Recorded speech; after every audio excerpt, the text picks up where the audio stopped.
ਵਾਹਿਗੁਰੂ ਜੀ ਕਾ ਖਾਲਸਾ ਸ਼੍ਰੀ ਵਾਹਿਗੁਰੂ ਜੀ ਕੀ ਫਤਿਹ। ਇਸ ਧਰਤੀ ਤੇ ਮਨੁੱਖ ਲਈ ਸਭ ਤੋਂ ਵੱਡਾ ਵਰਤਾਨਾ ਉਸਦੇ ਮਾਤਾ ਪਿਤਾ ਹਨ। ਉਹੀ ਪਹਿਲੇ ਗੁਰੂ, ਪਹਿਲੇ ਰਾਖੇ, ਪਹਿਲੇ ਸੇਵਕ ਤੇ ਪਹਿਲੇ ਭਗਤ। ਗੁਰਬਾਣੀ ਉਹਨਾਂ ਨੂੰ ਰੱਬ ਦਾ ਰੂਪ ਕਹਿੰਦੀ ਹੈ, ਕਿਉਂਕਿ ਰੱਬ ਵਾਂਗ ਉਹ ਬਿਨਾਂ ਸਵਾਰਥ ਪਿਆਰ ਕਰਦੇ ਹਨ, ਬਿਨਾਂ ਥੱਕੇ ਸੇਵਾ ਕਰਦੇ ਹਨ। ਮਾਤਾ ਪਿਤਾ ਦੀ ਮਿਹਰ ਜੀਵਨ ਦਾ ਸਭ ਤੋਂ ਵੱਡਾ ਆਸ਼ੀਰਵਾਦ ਹੈ। आओ ए प्यारी जी कथा सुनिए। धन गुरु नानक। बेटा,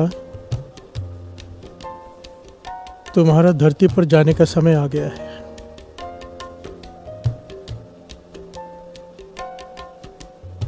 भगवान बालक से कह रहे हैं, बेटा तुम्हारा धरती पर जाने का समय आ गया है। बच्चा रो पड़ता है, उदास हो जाता है कि हे भगवान, मैं आपके बिना नहीं रह पाऊंगा। मैं आपके बिना नहीं रह पाऊंगा। धरती पर मेरा ख्याल कौन रखेगा? मैं किसी को नहीं जानता धरती पर। भगवान कहते हैं, बेटा तेरे लिए मैंने एक फरिश्ता भेजा है धरती पर, तुझसे पहले, जो तेरा ख्याल रखेगा। बालक कहता है, मुझे बोलना नहीं आता, मुझे कुछ चाहिए होगा, कौन समझेगा कि मुझे कब क्या चाहिए? मेरी ज़रूरत कौन पूरी करेगा? मुझे कब भूख लगी है, कब प्यास लगी है? भगवान कहते हैं, बेटा जो फरिश्ता तुम्हारे लिए धरती पर भेजा है, तुम्हें उससे बोलने की ज़रूरत नहीं पड़ेगी। तुम्हारा चेहरा देखकर वो समझ जाएगा तुम्हें कब क्या चाहिए। प्यार से बोलिए धन गुरु नानक। बालक फिर सवाल उठाता है, मुझे दुनिया की समझ नहीं है। धरती पर बड़ी सारी मुसीबतें आएंगी, रुकावटें आएंगी जीवन में, कौन सोझी देगा, कौन रास्ता दिखाएगा? भगवान कहते, बेटा वो फरिश्ता, बस उसके कहे में रहना, वो जैसा कहे वैसा करते जाना, तेरी जिंदगी में कोई रुकावट नहीं आएगी। प्यार से बोलिए धन गुरु नानक। बालक कहता है, हे भगवान, मुझ पर कोई बड़ी मुसीबत आ गई, मेरी जान पर बनाई, कौन मेरी रक्षा करेगा? भगवान कहते हैं मुस्कुरा कर, बेटा वो फरिश्ता तेरी रक्षा के लिए अपनी जान तक कुर्बान कर देगा, पर तुझे आंच नहीं आने देगा। प्यार से बोलिए धन गुरु नानक। आखिर में वो बालक कहते हैं, सब कुछ ठीक है भगवान, पर तेरे दर्शनों के बिना मैं उदास हो जाऊंगा। मैं जब उदास हो जाऊंगा तेरे दर्शनों के बिना, वो प्यास मेरी कैसे मिटेगी? तो भगवान कहने लगे, जब तुझे मेरे दर्शनों की प्यास जागे, जब तू उदास हो जाए, उस फरिश्ते का चेहरा देख लेना। उस फरिश्ते के चेहरे में मैं ही तुझे दिखाई दूंगा और तेरी उदासी खत्म हो जाएगी। प्यार से बोलिए धन गुरु नानक।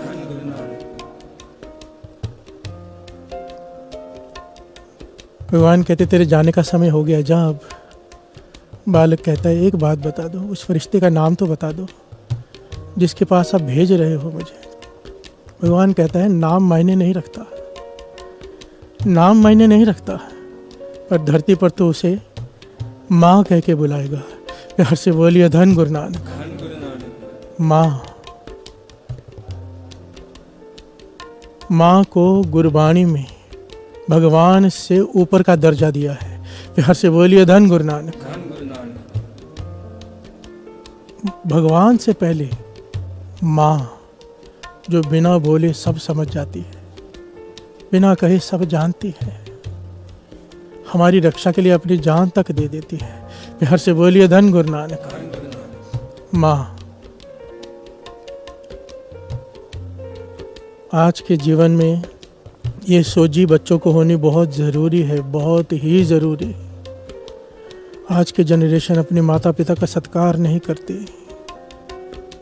और ये इतना बड़ा अपराध है, इतना बड़ा पाप है कि इसके बारे में बताया नहीं जा सकता। प्यार से बोलिए धन गुरु नानक।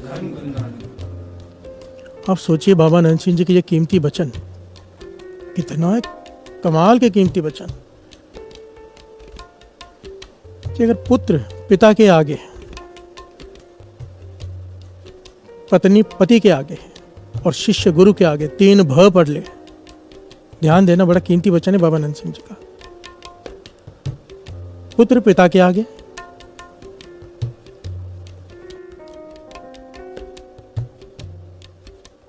पत्नी पति के आगे और शिष्य गुरु के आगे 3 भ पढ़ ले। उसे किसी जप तप की जरूरत नहीं, उसे कोई साधन अपनाने की जरूरत नहीं। वो क्या भगवान के दर्शन मांगेगा? ऐसे बालक के, ऐसे शिष्य के, ऐसी पत्नी के भगवान दर्शन करने आएगा। प्यार से बोलिए धन गुरु नानक। कितनी बड़ी बात कह दी बाबा नंद सिंह जी ने। जन्मों की घाल ना घालनी पड़ती है प्रभु को पाने के लिए, पर यहाँ पर कह दिया 3 भ पढ़ लिए। भ का मतलब क्या होता है? बब्बा भला जी, बब्बा भूला जी, बब्बा भाना जी। जो कहो सत बचन जी, जो करे सत बचन जी, डांट दे सत बचन जी। और भाना वो जो भी करे सत बचन जी। कोई गलती हो जाए डांट दे, भूल गई जी। बिहार से बोलिए धन गुरु नानक। भूल गया जी।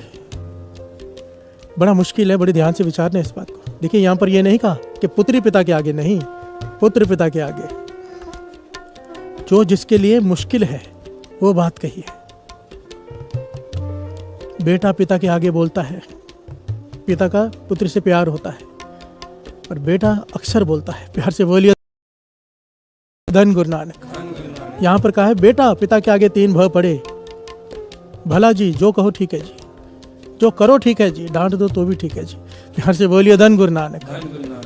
कोई जप तप करने की जरूरत नहीं। बाबा नंद सिंह जी के वचन। गुरु नानक दर्शन देने नहीं, करने आएंगे। प्यार से बोलिए धन गुरु नानक। पत्नी का पति के आगे बड़ा मुश्किल होता है। प्यार से बोलिए धन गुरु नानक। पत्नी का लड़की का पिता के आगे नहीं कहा, लड़की का पति के आगे कहा है। 3 भ पढ़ ले। प्यार से बोलिए धन गुरु नानक। बड़ा मुश्किल है, पर जो कर ले किसी जप तप की जरूरत नहीं। प्यार से बोलिए धन गुरु नानक। शिष्य का गुरु के आगे। यहाँ पर हम सब आ गए। जिसने गुरु का हुक्म मान लिया, सर माथे पे रख लिया, गुरु जो करे भाणा। गुरु डांट दे, जय गुरु चिड़के तब मीठा लागे। प्यार से बोलिए धन गुरु नानक। जो गुरु कहे अमृत वेले उठो तो उठूंगा, बस बात खत्म। गुरु कहे मांस नहीं खाना, नहीं खाऊंगा, बात खत्म। सवाल नहीं कि क्यों। प्यार से बोलिए धन गुरु नानक। कोई ये 3 काम कर ले, 3 में से 1 कर ले। बाबा नंद सिंह जी के वचन। किसी जप तप की, किसी पाठ पूजा की, किसी नित्यनेम की, किसी चीज की जरूरत नहीं। प्यार से बोलिए धन गुरु नानक। धन गुरु नानक। आज का शब्द श्रवण कीजिए, कितनी कीमती पंक्तियां हैं। भाई साहब, भाई गुरदास जी कह रहे हैं, हमें ताने मार रहे हैं, हमें ज्ञान दे रहे हैं। माँ प्यो पर हर नहावना। आज के युग में इसकी बहुत ज़रूरत है, बहुत ज़रूरत। माता पिता को छोड़कर, माता पिता की सेवा छोड़कर तू तीर्थों पर स्नान करता फिरे। प्यार से बोलिए धन गुरु नानक। भाई गुरदास जी कहते हैं ये ऐसा है जैसे तू घूमने गया पिकनिक पर, तीर्थों पर नहीं गया। प्यार से बोलिए धन गुरु नानक। भाव कोई फल नहीं मिलने वाला तुझे। कुछ भी कर ले, दुनिया के सारे नेक काम कर ले, इबादत तक कर ले, अगर माता पिता की सत्कार नहीं करता, माता पिता को छोड़कर, उनकी सेवा छोड़कर तू कुछ भी करता है, उस चीज़ का कोई फल नहीं। प्यार से बोलिए धन गुरु नानक। धन गुरु नानक। भाई साहब, गुरदास जी ने जब ये लिखा है ना, तो उसकी हेडलाइन दी है कि माँ प्या दे अपकारी दे जप तप निष्फल हन। प्यार से बोलिए धन गुरु नानक। जो माता पिता को छोड़कर चाहे जप करे चाहे तप करे, उसका कोई फल नहीं। प्यार से बोलिए धन गुरु नानक। धन गुरु नानक। माता पिता, माता पिता क्या होते हैं, माता पिता का क्या दर्जा है, माता पिता की सेवा करके क्या मिलता है और सेवा ना करके क्या होता है। हजरत मोहम्मद साहब माता के बारे में क्या कहती है, गुरबाणी क्या कहती है। आइए इतने सारे पक्षों पर विचार करें और बड़ी ध्यान से आज के प्रकरण को श्रवण करने की कोशिश करें, बड़ी ध्यान से। खास करके जो बच्चे हैं उन्हें इस बात को समझना होगा, वरना जीवन में ठोकरे ही ठोकरे हैं माता पिता के आशीर्वाद के बिना। प्यार से बोलिए धन गुरु नानक। एक माँ की आशीष बच्चे के सितारे पलट के रख देती है, ज़मीन से उठाकर आसमान पर पहुंचा देती है। माँ के हृदय से निकली हुई आशीष बाबा आनंद सिंह जी के वचन, प्यार से बोलिए धन गुरु नानक, धन गुरु नानक। माँ के हृदय से बच्चे के लिए बद आशीष तो निकल ही नहीं सकती, पर जब बच्चे माता के साथ अनादर करते हैं, पिता के साथ अनादर करते हैं, तो परमेश्वर को नहीं भाता वो, उसकी सजा वहाँ से मिलती है। प्यार से बोलिए धन गुरु नानक। ये सृष्टि सजा देती है, क्योंकि प्रकृति का ये नियम है, माता पिता का सत्कार नहीं, दुनिया तेरा सत्कार नहीं करेगी। प्यार से बोलिए धन गुरु नानक, धन गुरु नानक, धन गुरु नानक। माँ प्यो परहर सुने वेद, इस वार की पंक्तियों को ध्यान से सुनिए। माँ प्यो परहर सुने वेद, भेद न जाने कथा कहानी। भाई साहब भाई गुरदास जी कह रहे हैं, माता पिता की सेवा छोड़कर, बड़ी ध्यान से इस पॉइंट को सुनना साथ संगत। बहुत सारे लोग कहते हैं, मैसेजेस आते हैं, भाई साहब आप जो कथा करते हो ना, अभी थोड़ी गहरी कथा करनी शुरू कर दिया, समझ में नहीं आती। वो कहानियाँ सुनाया करो ना, जैसे आप सुनाते थे कभी कभी पहले, थोड़ी समझ में आ जाए बात। प्यार से बोलिए धन गुरु नानक। मैं मानता हूँ, मैं ये बात मानता हूँ कि हर एक का वो लेवल नहीं है कि कुछ बातें समझ सके, पर इसके पीछे का कारण भाई साहब भाई गुरदास जी कह रहे हैं, इसे समझें कि हमारी समझ में ये बातें क्यों नहीं आती, हम कहाँ चूक कर रहे हैं। एक तो होता है, देखिए कोई नया नया जुड़ा है, अब बाणी सुननी पढ़नी शुरू की है, उसे नहीं समझ में आता, इट्स एक्सेप्टेबल, बात समझ में आती है। कई सालों से कोई सुन रहा हो कीर्तन, फिर भी अगर बात समझ में नहीं आ रही, नित्य भी कर रहा है, अमृत वेले भी उठ रहा है, तो उसका ये दोष है जो भाई साहब भाई गुरदास जी जिसकी तरफ इशारा कर रहे हैं। प्यार से बोलिए धन गुरु नानक। अगर गहरा ज्ञान समझ में नहीं आता, वाणी की गहराई पकड़ में नहीं आती, तो भाई साहब गुरदास जी कह रहे हैं उसकी वजह यह है क्या, माँ प्यो परहर सुने वेद। माता पिता की सेवा छोड़ के वेदों का ज्ञान समझने की कोशिश करता है, वेदों को सुनता है, शास्त्रों को सुनता है, भेद ना जाने कथा कहानी, वो उसका भेद कभी पा ही नहीं पाएगा। गहरा भेद जो वेद कहना चाहते हैं, उसके लिए वो एक कहानी बन के रह जाएगी बस। प्यार से बोलिए धन गुरु नानक। बात को समझना बड़ी गहराई से। एक पंक्ति का एक होता है शब्दार्थ, एक होता है भावार्थ।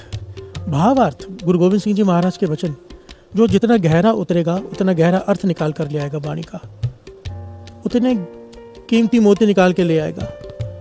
जो माता पिता की सेवा छोड़कर ज्ञान पाने की कोशिश करते हैं, किसी भी प्रकार का हो, किसी भी प्रकार का हो।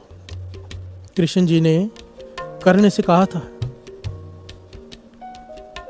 कि तूने जब ज्ञान पाने की कोशिश की थी, आज तेरा ज्ञान साथ क्यों छोड़ रहा है पता है? कर्ण का ज्ञान उसका साथ छोड़ गया था जब अर्जुन से आखिर में युद्ध हो रहा था। उसे कुछ याद नहीं आ रहा था, ना कोई मंत्र, ना कोई शस्त्र चलाने की विद्या, कुछ सब भूल गया। रोने लगा कि ये क्या हो रहा है मेरे साथ, ये मेरे गुरु का श्राप है। तो कृष्ण जी ने कहा नहीं, ये तेरे गुरु का श्राप नहीं, ये सृष्टि का नियम है। जो इंसान विद्या पाता है, ज्ञान हासिल करता है, पर उसके पीछे कारण लोक कल्याण नहीं है, केवल प्रतिस्पर्धा है, आगे बढ़ना है, आगे निकलना है, पर उसके मन में ये भावना नहीं है कि मैं ये ज्ञान हासिल करके किसी की मदद कर सकूंगा, तो ये सृष्टि का नियम है, जब ज़रूरत पड़ेगी ये ज्ञान साथ छोड़ देगा। प्यार से बोलिए धन गुरु नानक, धन गुरु नानक। हम कोई भी फील्ड में हो, कोई भी ज्ञान हासिल कर रहे हो, हमारी कोशिश होनी चाहिए, सोच ये होनी चाहिए, चाहे मैं इससे पैसे कमा कर किसी की मदद कर सकूं, चाहे इस ज्ञान को मैं दूसरे को देकर उसकी मदद कर सकूं। मन में ये भावना होगी तो ये ज्ञान फलदायक होगा। प्यार से बोलिए धन गुरु नानक। और यहाँ पर कहा है माता पिता की सेवा छोड़कर चाहे तू कितने भी वेद पढ़ ले, शास्त्र पढ़ ले, कीर्तन सुन ले, ज्ञान हासिल करने की कोशिश कर ले, कुछ भी हासिल नहीं कर पाएगा, तू गहरा उतर ही नहीं पाएगा। तेरे लिए वो एक कहानी रह जाएगी कि एक राजा थी, एक रानी थी। प्यार से बोलिए धन गुरु नानक, धन गुरु नानक। कितना गहरा पॉइंट है साथ संगत जी। माता पिता, माता पिता, इनके जैसा तो कोई है ही नहीं। जहाँ जहाँ भी गुरबाणी में ये बात आई है ना कि प्रभु का स्वरूप कैसा है, प्रभु का स्वभाव कैसा है, गुरु नानक का स्वभाव कैसा है, निरंकार का इक्कोंकार का स्वभाव कैसा है, तो बार बार उसकी तुलना माता और पिता से की गई है। तू मेरा पिता, तू है मेरा माता, तू मेरा बंधप, तू मेरा प्राता, तू मेरा पिता, तू है मेरा माता, तू मेरे जीव प्राण सुखदाता। माता पिता, प्यार से बोलिए धन गुरु नानक। रामैया हूँ बारक तेरा, हे भगवान मैं तेरा बालक हूँ, काहे न खंडस अवगुण मेरा, सुत अपराध करत है जेते, जननी चीत न राखस तेते। हे भगवान मेरी माता तो मेरे अपराध नहीं देखती, तू क्यों देखता है, तू भी तो मेरी माँ है। बिहार से बोलिए धन गुरु नानक। भगवान को माँ का दर्जा, माँ को भगवान का दर्जा। इसीलिए कहा जाता है कि भगवान ना दिखाई देने वाले माता पिता होते हैं, भगवान ना दिखाई देने वाले माता पिता होते हैं, और माता पिता दिखाई देने वाले भगवान होते हैं। बिहार से बोलिए धन गुरु नानक, धन गुरु नानक।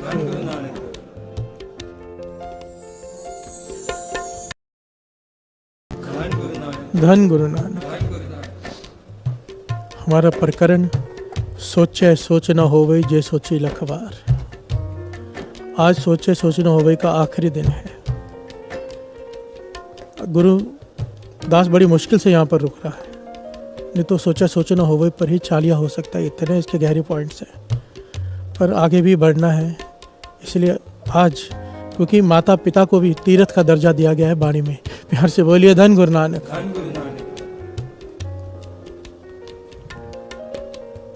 तीर्थ, कोई माता पिता की सेवा कर ले, सारे तीर्थों का फल उसकी झोली में। बिहार से बोलिए धन गुरु नानक। और माता पिता को छोड़कर चाहे कितने भी तीर्थों का स्नान कर लें, श्रवण कर रहे हो आप बार बार कि वो तीर्थों पर नहीं गया है, घूमने गया है। बिहार से बोलिए धन गुरु नानक। भाई साहब, भाई गुरदास जी कह रहे आगे, माँ प्यो पर हर करे तप, वनखंड पुल्ला फिर भी बाणी। कोई माता पिता की सेवा छोड़कर तप करने चला जाए जंगलों में, कोई माता पिता की सेवा छोड़कर तप करने चले जाए जंगलों में। भाई साहब गुरदास जी कहते हैं ऐसे है जैसे वो रास्ता भटक गया और जंगल में खो गया और भटक रहा है बस। बिहार से बोलिए धन गुरु नानक। वनखंड पुल्ला फिरा भी बाणी। वो भूल गया है रास्ता और जंगल में भटक रहा है सारी जिंदगी। भाव तप नहीं कर रहा, वो रास्ता ही भटक गया है। बिहार से बोलिए धन गुरु नानक। रास्ते भटकने वाले की क्या हालत होती है, जो मंजिल तक ना पहुंच पाए, टूट कर गिर कर खत्म हो जाता है। बिहार से बोलिए धन गुरु नानक। एक मिसाल आती है इतिहास में। एक बालक, जवान लड़का, जिसकी बूढ़ी माँ है, बुजुर्ग माँ है, उसकी सेवा करता है। माता का कोई भी नहीं है ध्यान रखने वाला। पिताजी चल बसे, माँ बुजुर्ग है, बूढ़ी है, अपने आप कुछ नहीं कर सकती, ये बेटा ही संभालता है। पर बेटा बड़ा लायक है, नाम जपने वाला, रात भर इबादत करता है, दिन में माता की सेवा भी करता है, काम भी करता है। और इबादत का रंग इतना चढ़ा कि उसे मन किया उसका बार बार कि मैं हज कर रहा हूँ, खुदा के घर के दर्शन कर रहा हूँ। बिहार से बोलिए धन गुरु नानक। अब इबादत कर करके रंग चढ़ गया, मन कर रहा है दर्शन करने का।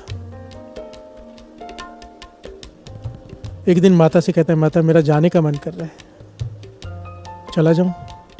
माँ की आंखों में आंसू आ गए, कहने लगी बेटा तेरे सिवा मेरा कोई भी नहीं,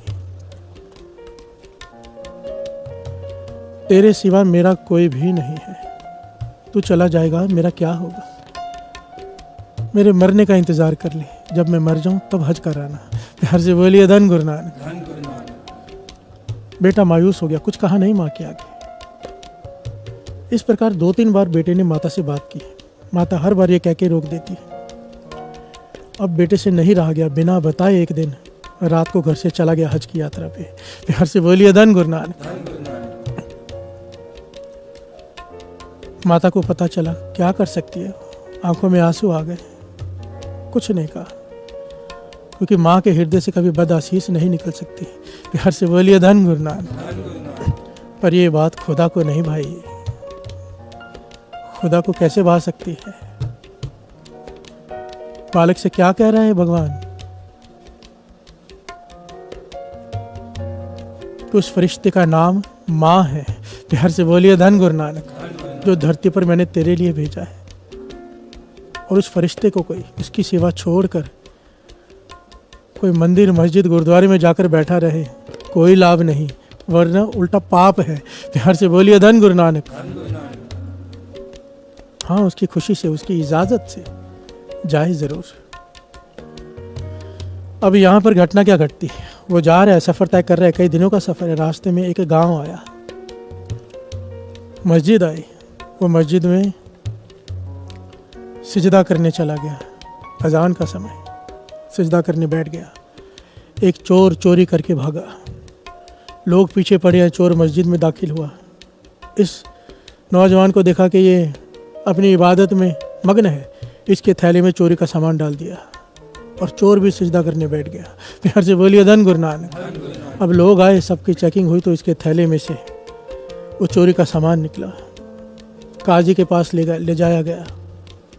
काजी ने कहा, इतना बड़ा अपराध, चोरी इतना बड़ा अपराध नहीं है, पर चोरी करने के बाद नमाज के एवज में, सिजदे के एवज में छिपना, ये कितना बड़ा अपराध है ये नहीं जानता। इसने नमाज का नाम खराब किया है कि चोरी से बचने के लिए नमाज का सहारा लिया, सिजदा कर रहा है खुदा को, लोगों का नमाज में से विश्वास उठ जाएगा। इसकी सज़ा ये है, वैसे तो चोरी की सज़ा केवल हाथ काटना है हमारे यहाँ, इसके पैर भी काटो, इसकी आंखें भी निकाल लो और सारे शहर में घुमा के, गांव में घुमा के डिंडोरा पीट के बताओ कि चोरी करने के बाद जो नमाज का सहारा ले, सिजदे का सहारा ले, उसकी सज़ा ये है। जो बंदगी को बदनाम करे, तो ये बोल उठा, प्यार से बोलिए धन गुरु नानक। कहने लगा, नहीं नहीं, मेरे हाथ काटो, मेरे पैर काटो, मेरी आंखें भी निकालो, पर ढिंडोरा पीट के ये मत कहो कि चोरी करके नमाज का सहारा लेने की वजह से इसे ये सज़ा मिली है। नहीं, कहो ये कि जो माता की सेवा छोड़कर हज को जाते हैं, खुदा उन्हें ये सज़ा देते हैं। प्यार से बोलिए धन गुरु नानक। जो घर में माता बैठी है, क्योंकि उसे ज्ञान हो गया कि मैं तो बंदगी करने जा रहा हूँ, मैंने अपराध किया नहीं, ये सज़ा मुझे क्यों मिली। माँ की सेवा छोड़कर इबादत करेगा, माँ की सेवा छोड़कर हज पर जाएगा, तो ये सज़ा है। प्यार से बोलिए धन गुरु नानक। भाई गुरदास जी इसीलिए बार बार एक एक पंक्ति में समझा रहे हैं, माँ प्यो पर हर, जो माता पिता को छोड़कर कोई भक्ति करने जाए जंगलों में, वो भक्ति नहीं, वो भटका हुआ है। प्यार से बोलिए धन गुरु नानक, धन गुरु नानक, धन गुरु नानक। से बोलिए धन गुरु नानक, धन गुरु नानक। माँ प्यो पर हर नहावना 68 तीरथ कुमन वाणी, गुर परमेश्वर सार न जाने। सारे धार्मिक कार्य कर रहा है पर धर्म की सार नहीं जानी। प्यार से बोलिए धन गुरु नानक।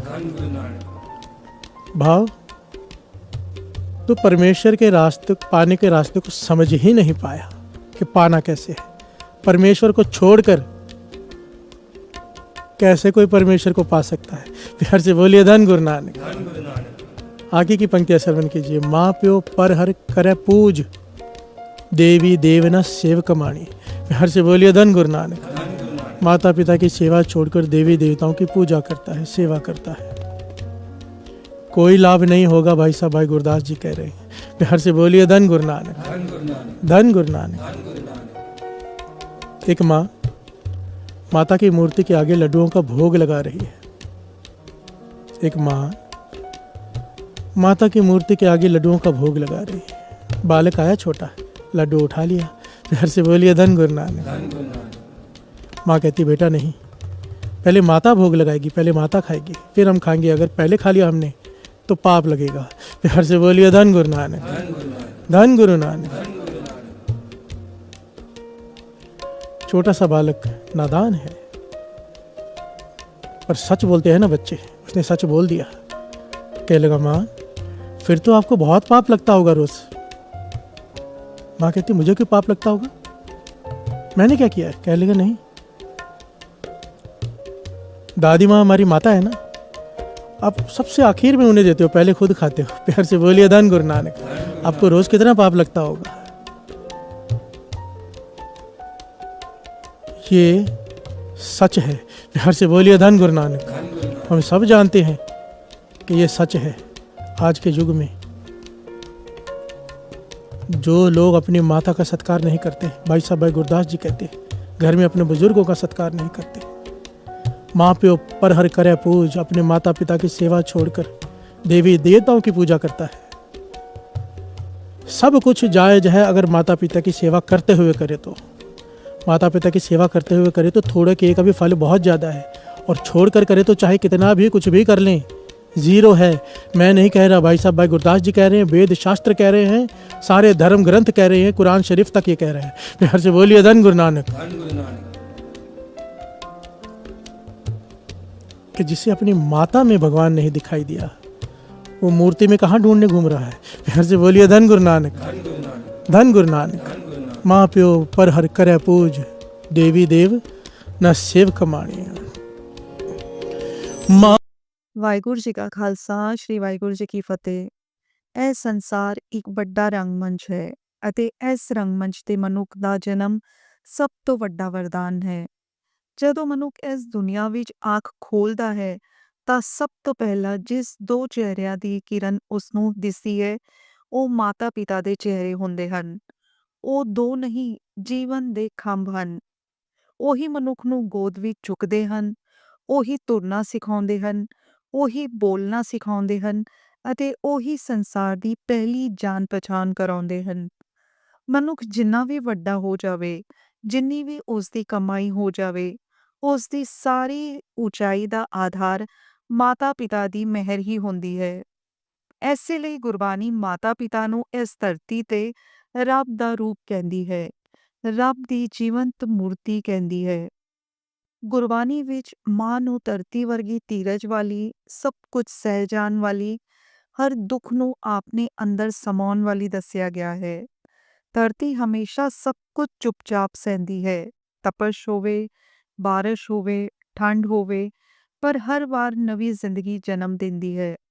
ਇਸੇ ਤਰ੍ਹਾਂ ਮਾਂ ਦੀ ਗੋਦ ਵਿੱਚ ਬੱਚਾ ਚਾਹੇ ਕਿੰਨਾ ਵੀ ਰੋ ਲਵੇ, ਮਾਂ ਚਾਹੇ ਕਿੰਨੀ ਵੀ ਥੱਕ ਜਾਏ, ਪਰ ਉਸ ਦਾ ਪਿਆਰ ਕਦੇ ਘੱਟ ਨਹੀਂ ਹੁੰਦਾ। ਪਿਤਾ ਨੂੰ ਗੁਰਬਾਣੀ ਨੇ ਛਾਂ ਵਾਂਗ ਦੱਸਿਆ ਹੈ। ਜਿਵੇਂ ਛਾਂ ਤਪਦੀ ਧੁੱਪ ਵਿੱਚ ਮਨੁੱਖ ਨੂੰ ਠੰਡਕ ਦਿੰਦੀ ਹੈ, ਬਚਾਉਂਦੀ ਹੈ, ਉਹੋ ਜਿਹਾ ਹੀ ਪਿਤਾ ਆਪਣੀ ਸੰਤਾਨ ਨੂੰ ਜੀਵਨ ਦੀਆਂ ਕਠਿਨਾਈਆਂ ਤੋਂ ਬਚਾਉਂਦਾ ਹੈ। ਉਹ ਆਪਣੀ ਜ਼ਿੰਦਗੀ ਦੀਆਂ ਤਪਸ਼ਾਂ ਆਪਣੇ ਉੱਤੇ ਸਹਿ ਲੈਂਦਾ ਹੈ ਤਾਂ ਕਿ ਬੱਚਿਆਂ ਦੇ ਚਿਹਰਿਆਂ ਤੇ ਮੁਸਕਰਾਹਟ ਰਹੇ। ਮਾਂ ਦਾ ਰੂਪ ਸੰਸਾਰ ਦੀ ਸਭ ਤੋਂ ਨਰਮ ਅਤੇ ਸਭ ਤੋਂ ਪਵਿੱਤਰ ਨਰਮਾਈ ਹੈ। ਮਾਂ ਉਹ ਮੂਰਤ ਹੈ ਜਿਸ ਦੇ ਦਿਲ ਵਿੱਚ ਨਫ਼ਰਤ ਦੀ ਥਾਂ ਨਹੀਂ ਹੁੰਦੀ। ਉਸ ਦੇ ਦਿਲ ਵਿੱਚ ਸਿਰਫ ਮਮਤਾ ਹੈ, ਸਿਰਫ ਦਇਆ ਹੈ, ਸਿਰਫ ਕਰੁਣਾ ਹੈ। ਬੱਚਾ ਇੱਕ ਪਲ ਲਈ ਵੀ ਰੋ ਪਏ, ਮਾਂ ਦਾ ਦਿਲ ਕੰਬ ਜਾਂਦਾ ਹੈ। ਬੱਚੇ ਦੀ ਮੁਸਕਰਾਹਟ ਉਸ ਲਈ ਰੱਬ ਦੀ ਕਿਰਪਾ ਹੈ ਅਤੇ ਬੱਚੇ ਦਾ ਦੁੱਖ ਉਸ ਲਈ ਸਭ ਤੋਂ ਵੱਡਾ ਦੁੱਖ। ਗੁਰਬਾਣੀ ਇਸ ਲਈ ਮਾਂ ਨੂੰ ਵੱਡਾ ਦਰਜਾ ਦਿੰਦੀ ਹੈ ਕਿਉਂਕਿ ਮਾਂ ਦਾ ਪਿਆਰ ਨਿਰੋਲ ਅਤੇ ਨਿਰੰਤਰ ਹੈ। ਕਹਿੰਦੇ ਹਨ ਕਿ ਜਿਸ ਦੇ ਸਿਰ ਤੇ ਮਾਂ ਦਾ ਹੱਥ ਹੋਵੇ, ਉਹ ਮਨੁੱਖ ਕਿਸੇ ਵੀ ਮੁਸ਼ਕਲ ਤੋਂ ਹਾਰਦਾ ਨਹੀਂ। ਪਿਤਾ ਦਾ ਰੂਪ ਵੀ ਘਰ ਦੀ ਨੀਂਹ ਵਾਂਗ ਹੈ। ਨੀਂਹ ਮਜ਼ਬੂਤ ਹੋਵੇ ਤਾਂ ਮਕਾਨ ਮਜ਼ਬੂਤ ਹੁੰਦਾ ਹੈ। ਪਿਤਾ ਹਰ ਦਿਨ ਆਪਣੇ ਸੁੱਖ, ਆਪਣਾ ਆਰਾਮ, ਆਪਣੀਆਂ ਖੁਆਇਸ਼ਾਂ ਛੱਡ ਕੇ ਬੱਚਿਆਂ ਲਈ ਮਿਹਨਤ ਕਰਦਾ ਹੈ। ਕਈ ਵਾਰ ਉਹ ਆਪਣੀ ਥਕਾਨ ਨੂੰ ਵੀ ਬੱਚਿਆਂ ਤੋਂ ਲੁਕਾਉਂਦਾ ਹੈ। ਕਈ ਵਾਰ ਉਹ ਖੁਦ ਦੁਖੀ ਹੁੰਦਾ ਹੈ, ਪਰ ਆਪਣੇ ਦੁੱਖ ਨੂੰ ਉਸ ਤਰ੍ਹਾਂ ਹੀ ਦਬਾ ਲੈਂਦਾ ਹੈ ਜਿਸ ਤਰ੍ਹਾਂ ਬੱਦਲ ਆਪਣੀ ਗਰਜ ਨੂੰ ਲੁਕਾ ਲੈਂਦਾ ਹੈ। ਪਿਤਾ ਦੀ ਸਖਤੀ ਦੇ ਅੰਦਰ ਵੀ ਡੂੰਘਾ ਪਿਆਰ ਹੁੰਦਾ ਹੈ। ਉਸ ਦੀ ਹਰ ਸਿੱਖਿਆ ਬੱਚੇ ਨੂੰ ਜੀਵਨ ਦੇ ਰਸਤੇ ਤੇ ਮਜ਼ਬੂਤੀ ਨਾਲ ਤੁਰਨਾ ਸਿਖਾਉਂਦੀ ਹੈ। ਗੁਰਬਾਣੀ ਇਸ ਲਈ ਕਹਿੰਦੀ ਹੈ ਕਿ ਜੋ ਬੱਚਾ ਆਪਣੇ ਪਿਤਾ ਦੀ ਕਦਰ ਕਰਦਾ ਹੈ, ਉਹ ਜੀਵਨ ਦੇ ਹਰ ਰਾਹ ਤੇ ਕਾਮਯਾਬ ਹੁੰਦਾ ਹੈ। ਗੁਰੂ ਸਾਹਿਬਾਨ ਨੇ ਮਾਤਾ ਪਿਤਾ ਦੀ ਸੇਵਾ ਨੂੰ ਸਭ ਤੋਂ ਵੱਡਾ ਧਰਮ ਦੱਸਿਆ ਹੈ। ਕਈ ਵਾਰ ਮਨੁੱਖ ਦੂਰ ਦੂਰ ਤੇ ਤੀਰਥਾਂ ਲਈ ਜਾਂਦਾ ਹੈ, ਦਾਨ ਪੁੰਨ ਕਰਦਾ ਹੈ, ਵੱਡੇ ਵੱਡੇ ਸਾਧੂਆਂ ਦੀ ਖੋਜ ਕਰਦਾ ਹੈ, ਪਰ ਆਪਣੇ ਘਰ ਵਿੱਚ ਬੈਠੇ ਮਾਤਾ ਪਿਤਾ ਦੀ ਸੇਵਾ ਨੂੰ ਭੁੱਲ ਜਾਂਦਾ ਹੈ। ਗੁਰੂ ਸਾਹਿਬ ਇਹ ਪਾਖੰਡ ਨਹੀਂ ਮੰਨਦੇ। ਉਹ ਕਹਿੰਦੇ ਹਨ ਕਿ ਜਿਸ ਘਰ ਵਿੱਚ ਮਾਤਾ ਪਿਤਾ ਵਸਦੇ ਹਨ, ਉਹ ਘਰ ਆਪ ਵਿੱਚ ਤੀਰਥ ਹੈ। ਉਹਦੇ ਚਰਨ ਪਵਿੱਤਰ ਗੰਗਾ ਹਨ। ਉਹਦੀ ਰਜ਼ਾ ਪਰਮਾਤਮਾ ਦੀ ਰਜ਼ਾ ਹੈ। ਮਾਤਾ ਪਿਤਾ ਦੀ ਸੇਵਾ ਕਰਕੇ ਜੋ ਪੁੰਨ ਮਿਲਦਾ ਹੈ, ਉਹ ਕਿਸੇ ਬਾਹਰੀ ਯਾਤਰਾ ਨਾਲ ਨਹੀਂ ਮਿਲਦਾ। ਮਨੁੱਖ ਦੀ ਪਹਿਲੀ ਸਕੂਲ ਮਾਂ ਦੀ ਗੋਦ ਹੁੰਦੀ ਹੈ। ਮਾਂ ਦੇ ਕੁੱਟੇ ਤੇ ਬਹਿ ਕੇ ਬੱਚਾ ਸਭ ਤੋਂ ਪਹਿਲਾਂ ਸੱਚ, ਝੂਠ, ਪਿਆਰ, ਫਰਜ਼ ਅਤੇ ਇੱਜ਼ਤ ਦਾ ਪਾਠ ਸਿੱਖਦਾ ਹੈ। ਪਿਤਾ ਉਸ ਨੂੰ ਸੰਸਾਰ ਦੀ ਹਕੀਕਤ ਸਿਖਾਉਂਦਾ ਹੈ। ਇਸ ਲਈ ਗੁਰਬਾਣੀ ਕਹਿੰਦੀ ਹੈ ਕਿ ਜਿਸਨੇ ਮਾਤਾ ਪਿਤਾ ਦੀ ਸੇਵਾ ਨਹੀਂ ਕੀਤੀ ਉਸ ਦੀ ਬਾਕੀ ਸਾਰੀ ਭਗਤੀ ਅਧੂਰੀ ਹੈ।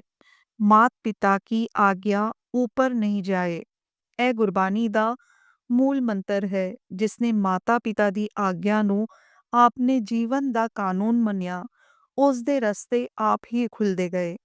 ਜਿਸ ਨੇ ਉਹਨਾਂ ਦੀ ਨਾਫਰਮਾਨੀ ਕੀਤੀ ਉਹ ਜੀਵਨ ਵਿੱਚ ਕਿਤੇ ਠਹਿਰ ਨਹੀਂ ਸਕਿਆ।